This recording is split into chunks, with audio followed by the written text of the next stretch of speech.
Hello students, I am Deepak sir from super 30 अड्डा। ये नाम आपने बहुत ज़्यादा नहीं सुना होगा, लेकिन ये आने वाले टाइम में बहुत ही अपकमिंग चीज़ है जो आपके लिए बहुत बेनिफिट्स आपसे शेयर करेंगी। तो उसकी शुरुआत आज हम ऑनलाइन से करने जा रहे हैं कि जैसे मेरे खूब सारे बच्चे कल एग्ज़ाम देने जा रहे हैं मैथ्स का, और बहुत सारी वरीज उनके माइंड में हैं कि अरे कल का मैथ्स का एग्ज़ाम कैसे होगा। तो मैं उस वरीज को कुछ कम करने के लिए आप सबके सामने आया हूँ और आपसे कुछ ऐसे चीज़ें डिस्कस करूँगा जिसके साथ आपको एग्ज़ाम देना थोड़ा सा सरल हो जाएगा और आप थोड़ा सा कंफर्टेबल फील करेंगे और अपनी क्षमता के अनुसार अपने स्कोर को ऑप्टिमाइज़ करेंगे। ठीक है, तो ज़्यादा बातचीत ना करते हुए हम सीधे टॉपिक पे आते हैं कि आज हम आपसे कुछ पैटर्न और क्वेश्चंस डिस्कस करेंगे जो आपके आने वाले एग्ज़ाम के लिए बहुत ज़्यादा इंपॉर्टेंट है।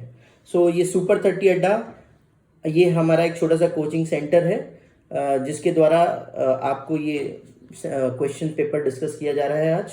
तो let's begin our question paper. ये हमारा एक आईसीएसई का स्पेसिमेन पेपर है जो कि आप सबके पास अवेलेबल होगा, ऑनलाइन आप डाउनलोड कर सकते हैं। मैं रिक्वेस्ट करूंगा अपने सारे प्यारे बच्चों से कि एटलीस्ट ये पेपर थॉरली करके जाएं और इसमें जिस तरह के क्वेश्चंस आए हैं एटलीस्ट उससे रिलेटेड क्वेश्चन या उस टाइप के क्वेश्चंस को एक एक बार दो बार ज़रूर लगा लें। रीज़न बीइंग ये स्पेसिमेन पेपर इसीलिए दिया जाता है बोर्ड्स के द्वारा जिससे कि बच्चे थोड़ा सा क्वेश्चन पेपर कैसे आने वाला है उससे थोड़ा अपने आप को कस्टम कर लें। तो ये बहुत ही इंपॉर्टेंट है। जिन लोगों ने नहीं अभी तक लगाया है वो इस पेपर को तुरंत प्रिंट आउट लें और निकालें, नेट पे अवेलेबल है और आप इसको तुरंत लगाना शुरू करें। और वरना मेरे साथ थोड़ा सा डिस्कस जो हो रहा है उसको ध्यान से देख लें, उसके बाद डाउनलोड कर लें। अच्छा देखिए, इसमें क्या है कि पहला क्वेश्चन हमारे पास लिखा हुआ है, ये MCQs हैं। MCQs आपके पास आएंगे और MCQs मल्टीपल चॉइस क्वेश्चंस को कहते हैं। देखिए इसमें टिक तो आपको ज़रूर करना है, लेकिन उस टिक करने से पहले आपको उस क्वेश्चन के आंसर तक पहुंचना पड़ेगा। पहला क्वेश्चन जैसे कि यहाँ पे बोला गया है कि सारे क्वेश्चन इसमें कंपलसरी हैं। All the questions are compulsory on in section A and you have the options as well. First question is the point 3,0 is an invariant under reflection in। तो बच्चे आप लोग सोच रहे होंगे कि ये क्वेश्चन कैसा आ गया, कि ये हमने नाम रेयरली सुने हैं, इनवेरिएंट रिफ्लेक्शन। अब रिफ्लेक्शन मानते हैं कि जब आप शीशे में रिफ्लेक्शन देखते हैं तो लेफ्ट का राइट हो जाता है, राइट का लेफ्ट हो जाता है। तो सिमिलरली ये जो पॉइंट है 3,0 इसका रिफ्लेक्शन आप मान के चलिए कि यहाँ पे एक जो वैल्यू आपको दी हुई है ना, जो y की वैल्यू 0, तो y की वैल्यू 0 कहीं पे भी होगी वो x एक्सिस पे लाई करेगी।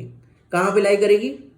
x एक्सिस पे। तो कोई भी पॉइंट जो कि इस पॉइंट का रिफ्लेक्शन बनेगा तो वो x एक्सिस पे लाई करेगा। तो पहले वाले का आंसर क्या है हमारा?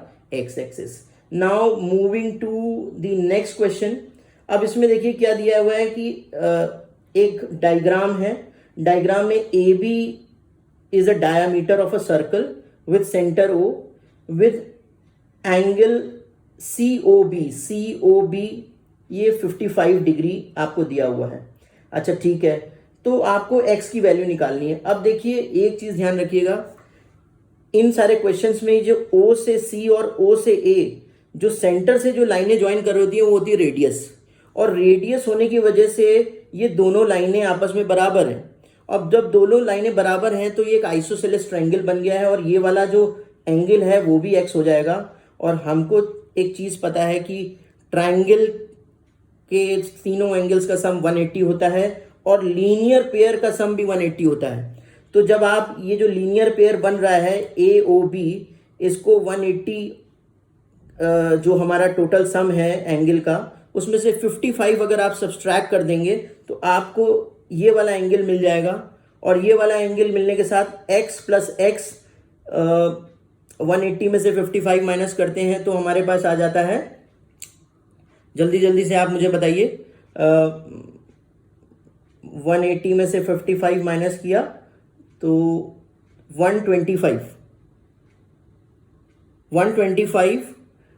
जो ये एंगल आया 125 प्लस 2x बराबर 180।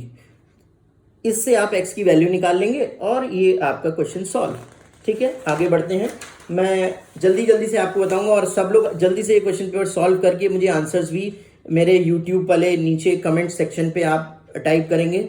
सुपर 30 अड्डा यूट्यूब चैनल पे ये अपलोड कर दिया गया है और कोई भी क्वेरीज हो आप आज रात तक में मुझसे पूछ सकते हैं। मैं बहुत खुश होऊंगा अगर मैं आपकी किसी तरह से मदद कर पाया कल तक के लिए। आगे देखते हैं।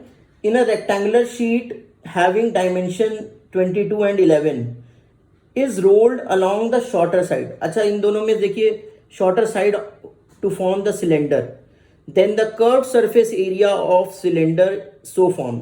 अच्छा, सबसे पहले हमको इसमें 3 चीज़ें ध्यान रखनी है कि एक रेक्टेंगुलर शीट दी हुई है जिसका लेंथ और ब्रेथ होता है और ब्रेथ इसमें शॉर्टर वाला है। कौन सा है? 11 शॉर्टर का। इसलिए मैंने वर्ड इस्तेमाल किया है क्योंकि इसमें बोल रहा है कि शॉर्टर फॉर्म को रोल करके हम सिलेंडर बना देंगे। तो इसका मतलब है कि 2 पाई आर ऑफ, मतलब जो नीचे का बेस ऑफ सिलेंडर है वो शॉर्टर वाले से बन रहा है, तो 2 पाई आर की वैल्यू 11 हो जाएगी। और हमको सिंपल सा पता है कि कर्व्ड सरफेस एरिया होता है 2 पाई आर एच। हाइट कितनी होगी? हाइट ये 22 सेंटीमीटर जो उसकी लेंथ गिवन है। तो इसका मतलब अगर हम 22 और 11 को भी मल्टीप्लाई कर देंगे तो भी हमारा आंसर आ जाएगा। और फॉर्मूला वाइज भी कोशिश करेंगे कि 2 पाई आर इक्वल्स टू 11, वहां से आर निकाल के 2 पाई आर एच में रख के निकालेंगे तो भी सही है। तो मेरे दोस्तों अपना माइंड थोड़ा सा खुला रखें, इजी तरीके से एमसीक्यू को सॉल्व करके फॉर्मूला रख के सॉल्व करें, उससे आपके लिए आसान होगा। इन द नेक्स्ट क्वेश्चन पे चलता हूं। In the vertices of a triangle 1, 3, 2, -4, 3, -3, 1 the coordinate of the centroid. इसमें देखिए सिंपल सा एक फॉर्मूला है, x1 + x2 + x3/3 + y1 + y2 + y3/3। ये फॉर्मूला लगा के आप सीधे ही सेंट्रॉइड की कोऑर्डिनेट्स निकाल सकते हैं, तो इसमें बहुत ज़्यादा सोचने की ज़रूरत नहीं है। आगे बढ़ते हैं हम लोग। tan theta by trigonometry. घबराइए नहीं दोस्तों, बहुत इजी क्वेश्चंस हैं आपके टिग्नोमेट्री के, बस आपको थोड़ा सा ध्यान देना होगा। अब देखिए इसमें लिखा हुआ है tan theta into 1 - sin square theta under root.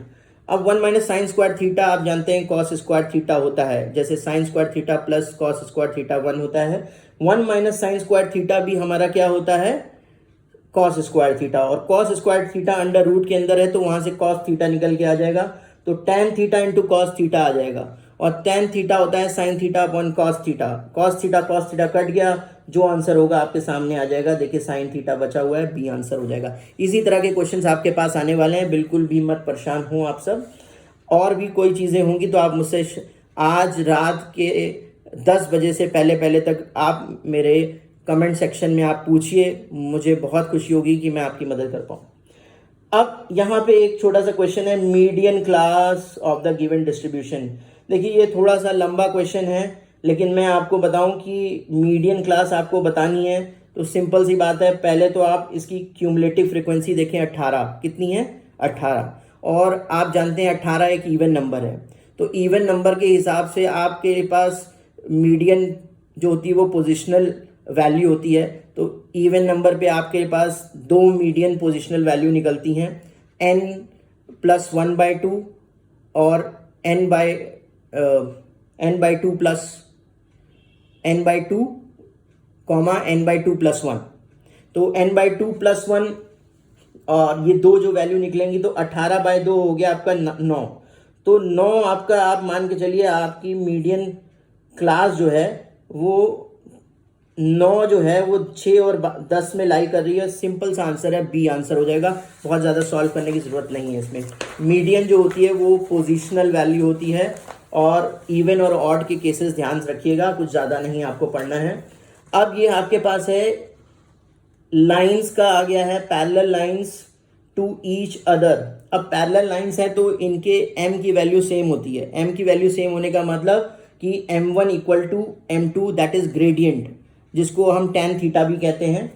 अब इसमें ये कह रहा है कि अगर ये पैरेलल लाइन है तो find the value of a।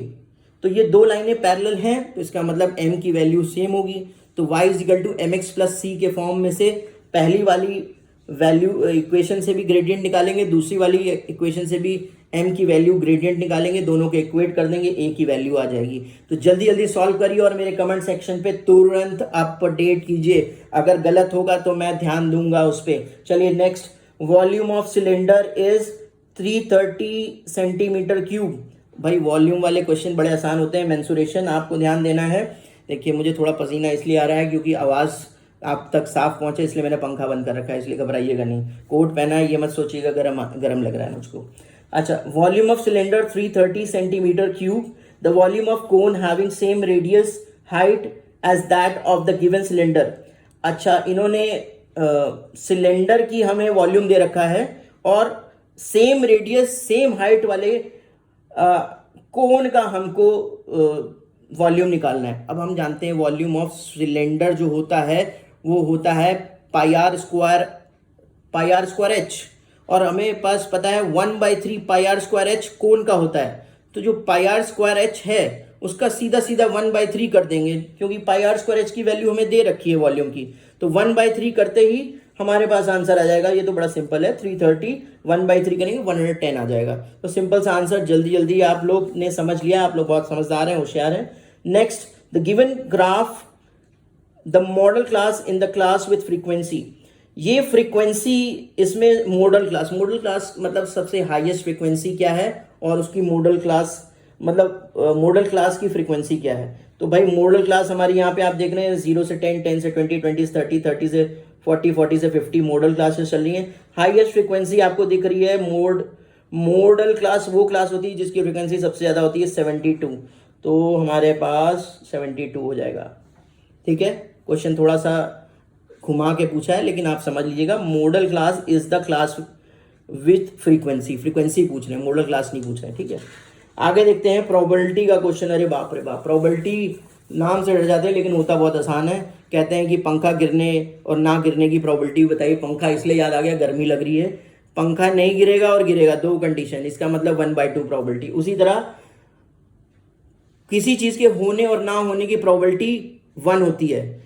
तो इन्होंने किसी चीज़ विनिंग अ गेम, जीतने की प्रोबेबिलिटी दे रखी है, हारने की निकालनी है। तो जीतने और हारने की प्रोबेबिलिटी बराबर 1, जीतने की दे रखी है तो 1 में से माइनस कर देंगे तो आपकी हारने की प्रोबेबिलिटी आ जाएगी जो कि 0.44 है। Thank you so much. आगे बढ़ते हैं, एमसीक्यू सेक्शन यहाँ पे ख़त्म होता है। सेक्शन भी हम नेक्स्ट वीडियो में रिकॉर्ड करेंगे बच्चों। अगर आपको ये पसंद आए तो जल्दी जल्दी मुझे कमेंट कीजिए, और हमारा ये सुपर 30 अड्डा चैनल जो है अब आपकी मदद करने के लिए लगातार रहेगा। बच्चों अगर आप पढ़ना चाहते हैं तो मैं यहाँ पे हूँ, किसी भी तरह की मदद की ज़रूरत हो, you are most welcome to super 30 Adda. This coaching centre is situated in the first floor of little Canada pre school. आप गूगल पे हमें सर्च कर सकते हैं, यूट्यूब पे सर्च कर सकते हैं, फेसबुक पे सर्च कर सकते हैं। हमारी वेबसाइट www.super30adda.com भी अवेलेबल है। गूगल से हमारे पास डायरेक्शन पे इन पर्सन विजिट कर सकते हैं। और किसी भी की तरह की मदद हो तो मेरा ये नंबर जो है मैं आप लोग को आज के लिए अवेलेबल करा दे रहा हूँ। आने वाले टाइम में प्लीज़ पर्सनली मिलिएगा तो ज़्यादा अच्छा रहेगा। 9305099237। थैंक यू सो मच मेरे बच्चों। सेक्शन बी मैं अभी जस्ट नेक्स्ट वीडियो में डिस्कस कर रहा हूँ। थैंक यू बच्चों, बाय बाय, गुड नाइट।